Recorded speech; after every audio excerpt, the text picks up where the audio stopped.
Merhaba, YouTube kanalıma hoş geldiniz. Bugün yeni bir video ile sizlerleyim. Bu videoda neler anlatacağım? Avustralya'ya geldikten sonra yapılması gereken 5 önemli adımdan bahsedeceğim. Haydi gelin başlayalım. Aslında böyle bir video çekmeyi düşünmüyordum çünkü birden fazla bu tarz videolar var YouTube'da. Ama çoğu yeni gelen arkadaş da bana sormaya devam etti. Ne yapabilirim, işte ne yapmam gerekiyor, şunu nasıl yapacağım vesaire diye. O yüzden ben de buraya gelmeden önce böyle tek tek yazmıştım. Ne yapmam gerekiyor, işte hangi adımları uygulamam gerekiyor vesaire. O yüzden bu adımları da sizle paylaşmak istedim. Çünkü hala sorulan bir soru. O yüzden başlayalım. Evet, normalde hiç söylenmeyen bir şeyden başlayacağım. Birinci olarak ikametgahınızı aldırın arkadaşlar. Kimse bundan bahsetmiyor ama bence en önemli şeylerden bir tanesi bu. O yüzden Avustralya'ya vardıktan sonra yapmanız gereken en öncelikli işlerden bir tanesi Türk konsolosluğuna gidip ikametgahınızı aldırmak. Çünkü eğer yurt dışına yerleştikten 20 gün içinde ikametgahınızı aldırmazsanız bunun para cezası var. Bir de para cezası haricinde de yani tabii ki kaynaklarda güncel adresiniz bulunsun. O yüzden mutlaka ikametgahınızı aldırın. Eğer ilk geldiğiniz 20 gün içinde hani belli bir ev kiralayamazsanız bile yine de bir kaldığınız hosteli bile belirtebilirsiniz. O yüzden bence en önemli şeylerden biri ikametgahı aldırmak. Ben geldiğimin ikinci günü direkt konsolosluğa gidip ikametimi aldırmıştım. Çünkü yani devlet işlerinde ikametgah çok önemli. Size bir posta gelir, bir bilmem ne gelir. Yani her şey ikametgahınıza bağlı. O yüzden mutlaka ikametgahınızı aldırın. Türk konsolosluğundan bu işlemi yapabilirsiniz. İkinci yapmanız gereken şey tabii ki de banka hesabı açmak. Ben banka hesabımı buraya gelmeden önce açmıştım Türkiye'den. Ama orada şöyle bir şey oluyor. Ben Commonwealth Bankası'nı kullanıyorum. Onu araştırdım. Nasıl açabilirim? Türkiye'den hesap açabiliyor muyum vesaire diye. Türkiye'den hesap açabiliyorsunuz ama o hesap aktif olmuyor. Sizin Avustralya'ya geldikten sonra o seçtiğiniz banka şubesine gidip işte pasaportunuzla vesaire kendinizi kanıtlamanız gerekiyor ki hesabınızı öyle aktif edebiliyorlar. Bu çok gerekli mi diye sorarsanız aslında çok da gerekli bir işlem değil yani. Ben sırf böyle işimi garantiye alayım, öncesinde banka hesabım açık dursun diye yaptığım bir şey. Yoksa hani bunu yapmasanız da buraya geldiğinizde zaten hani pasaportunuzla gittiğinizde size direkt banka hesabı açıyorlar. O yüzden yani benim gibi eşeğini sağlam kazığa bağlamak isteyen varsa Commonwealth'in internet sitesinden işte Open Account gibi bir yer vardı orada. Oradan açıp daha sonra buraya geldiğinizde pasaportunuzla birlikte giderseniz direkt açılmış bir hesabı aktif ediyorlar. Hani daha kolay oluyor bence işlemler. Ama tabii ki biraz da size kalmış. Bence çok bir artısı eksisi yok. O yüzden Avustralya'ya geldikten sonra yapacağınız işlemlerden ikincisi de hangi bankayı kullanacaksanız, artık fark etmez, birden çok banka var. Ben diğer geldiğimde de Commonwealth'ı kullandığım için böyle aşina olduğumdan onu seçtim.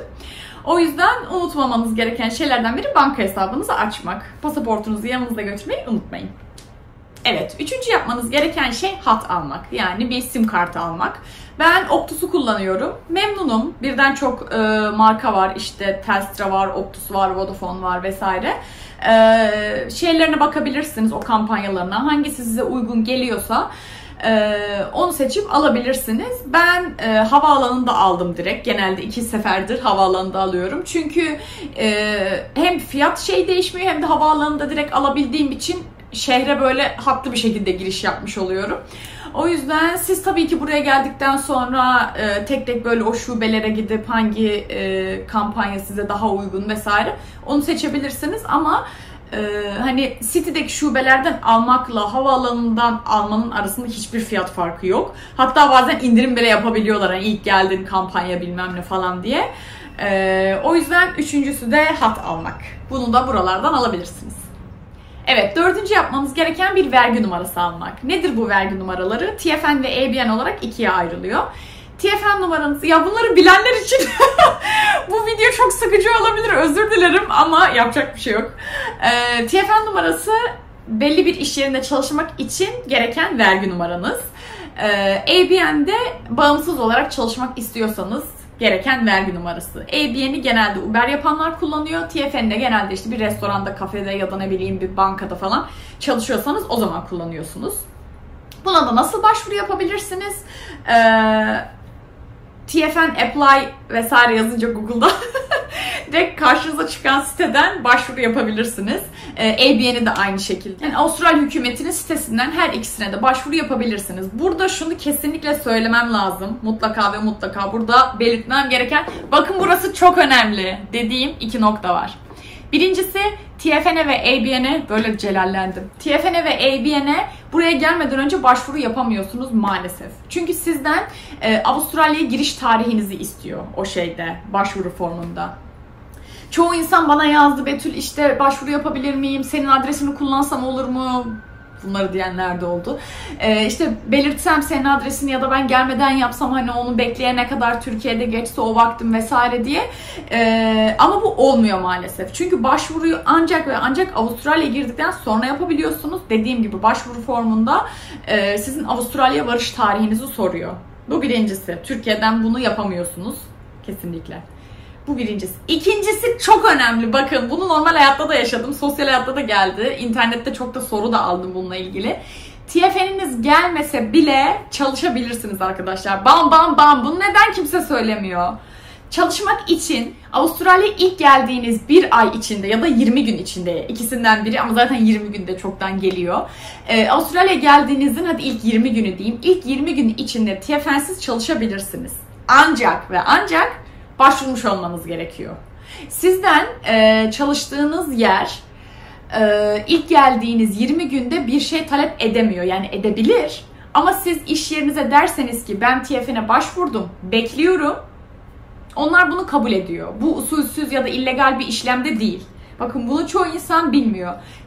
Çalışmak için TFN'in gelmesini bekleyen, ABN'in gelmesini bekleyen çok insan var. Uber'de bu ABN'le nasıl oluyor bilmiyorum. Ama TFN'de %100 kanıtlanmış, onaylanmış bir şey. Çünkü hükümet de bunu biliyor. Sizin geldiğiniz gelir gelmez bir TFN'inizin olamayacağını, TFN'inizin gelmesinin yaklaşık bir hafta, 2 hafta, 20 gün sürebileceğini biliyorlar. Ve 20 gün işsiz kalmamanız için de tabii ki de buna okey diyorlar. Bu, tekrar ediyorum, illegal bir şey değil. Hatta ben de mesela girdiğim yerde, çalıştığım yerde henüz TFN'im yoktu.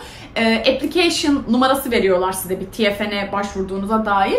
O TFN numaranızın oraya application numaranızı yani başvuru numarasını yazdığınızda bile oluyor bu. O yüzden bu bilgiyi lütfen elden ele yayalım arkadaşlar. Avustralya'ya geldiğinizde çalışmak için TFN'inizin gelmesini beklemenize gerek yok. Lütfen bunu yayalım. Çoğu insan çünkü 1-2 hafta çalışmadan duruyor, bekliyor TFN'i gelsin diye. Böyle bir şeye gerek yok. Lütfen bunu elden ele yayalım. Bu çok önemli. Beklemenize gerek yok. İş yerinize application number'ınızı verirseniz çalışmaya devam edebilirsiniz. Evet, bir diğer yapmanız gereken de Opal kart almak. Opal kart burada kullandığımız toplu taşıma kartı. Türkiye'deki neydi onun ismi ya? İBB kart. İBB kart gibi bir kart. Bunu da her 7-Eleven'dan alabilirsiniz. Ücretsiz. Herhangi bir şeyi yok. Herhangi bir başvuru ücreti yok. Kart niye konuşamıyorum? Kart fiyatı. Kart ücreti falan, hiç öyle bir şey yok. Gidiyorsunuz 7-Eleven'a ya da başka yerlerden de alabilirsiniz ama 7-Eleven çok basit zaten, her yerde var. Atıyorum içine $10'lık mı yüklemek istiyorsunuz? $10 ödüyorsunuz. Kartı size veriyor. İçine de direkt $10'ını koyuyor. Hani herhangi bir ücreti yok kartın. Onu da toplu taşımada kullanabilirsiniz. Bu kartı da 7-Eleven'dan alabilirsiniz. Banka hesabı açtırdık. İkametgahımızı aldık. Hattımızı aldık. Opal kartımızı aldık. Her yere gidebiliriz. Bir de çok zaruri değil ama neden olmasın? Çünkü bazı başvurular, bazı yerler sizden Avustralya ID'si de istiyor. Hani tamam, bizim pasaportumuz var, işte sürücü belgemiz var, kimlik kartımız var ama Avustralya'ya ait bir ID'nizin de olması bence işe yarar diye düşünüyorum. O yüzden bunu bonus olarak ekliyorum. Yapmak zorunda değilsiniz. Hani bu diğer ilk 5 söylediğim şey hayatınızı devam ettirebilmeniz için yapmanız gereken önemli şeyler ama foto ID almanız çok da elzem değil ama alsanız iyi olur bence. Bunu da 6. madde olarak ekliyorum. Bunu da New South Wales Service'lardan alabilirsiniz. Foto ID'ye başvurursanız da hani böyle sizin buradaki kimlik kartınız gibi bir şey oluyor. İsminiz yazıyor, işte adresiniz yazıyor. buradaki kimlik kartınız, Avustralya'daki. Ona da dediğim gibi New South Wales Service'lerden başvurabilirsiniz. Bir 5 senelik ya da 10 senelik olarak çıkartılıyor diye biliyorum. 5 senelik ücreti $80 civarıydı. Yanlış olmasın. Fiyatlar konusunda emin değilim. Özür dilerim. Ona da aynı şekilde New South Wales Service'e giderek başvuru yapabilirsiniz. Bence yapın. Neden olmasın yani. Bir Avustralya kimliğiniz olsun. Aslında bir şey daha var söyleyeceğim. Bu da 7. bonus olsun. 5 demiştim ama yani yapın. Neden olmasın? Bence Türkiye'den de yapabilirsiniz bunu. Buraya geldikten sonra da yapabilirsiniz. CV'nizi oluşturun. Bir Avustralya CV'si. Yani Türkiye'deki profesyonel hayatınızla iş aramayacaksanız, hani burada hangi işi arayacaksanız ona yönelik oluşturduğunuz bir CV'nin böyle 20-30 tane çıktısını alın ve eğer dediğim gibi hospitality sektöründe çalışacaksanız iş aramaya koyulun. O yüzden CV'nizin çıktısını almak da çok önemli. Çünkü ben hani bu adımların hepsini böyle tek tek yaptım. İkametimi aldım, işte bankasına başladım falan filan bilmem ne. Sonra direkt yaptığım şey Türkiye'den çıktımı almıştım CV'lerimi. Direkt CV'lerimi dağıtmaya başladım. O yüzden her zaman söylüyorum bunu. Hospitality'de bence en garanti ve en kolay iş bulma yöntemi CV ile birlikte böyle gezip kafe, restoran CV dağıtmak. O yüzden CV'lerinizin de çıktısını almayı unutmayın. Bu da bonus 7. Evet, Avustralya'ya geldikten sonra yapmanız gereken 7 şeyden bahsettim. Umarım videomu sevmişsinizdir. Başka bahsetmemi istediğiniz ya da merak ettiğiniz konular olursa yorum olarak yazabilirsiniz. Beni izlediğiniz için teşekkür ediyorum. Bir sonraki videolarda görüşmek üzere. Hoşça kalın.